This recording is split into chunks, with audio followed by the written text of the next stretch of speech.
Friends, నేను movie రాజా. Collection king doctor Mohan Babu మరోసారి వార్తల్లో నిలిచాడు. మోహన్ బాబు రాజకీయ అరంగేట్రంపై ఆసక్తికర వ్యాఖ్యలు చేశారు.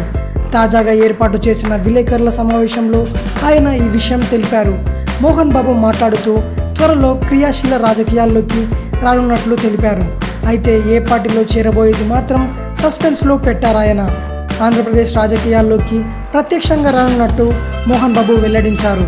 అధికార పార్టీ టీడీపీ అధ్యక్షుడు నారా చంద్రబాబు నాయుడు గారితో సత్సంబంధాలు ఉన్నాయని చెప్పారు. అదేవిధంగా ప్రతిపక్ష నేత జగన్మోహన్ రెడ్డి గారు ఆయనకు బంధువులవుతారని తెలిపారు. ఈ క్రమంలోనే ఆయన చేరబోయే పార్టీ విషయంలో ఆచితూచి అడుగులు వేయాలనుకుంటున్నట్లు సమాచారం. అవినీతి రహిత సమాజం కోసం తాను ఎల్లప్పుడూ కృషి చేస్తానంటూ అందుకోసమే ప్రజలకు సేవలు అందించాలనే సంకల్పంతోనే రాజకీయాల్లోకి రానున్నట్లు ఆయన తెలిపారు. ఇప్పుడు మోహన్ బాబు గారు ఏ పార్టీలో చేరుతారనేది రాజకీయ వర్గాల్లో హాట్ టాపిక్గా మారింది. మరిన్ని న్యూస్ కోసం రిమిక్స్ కింగ్ ఛానల్ని సబ్స్క్రైబ్ చేయండి. Thanks for watching. బాయ్.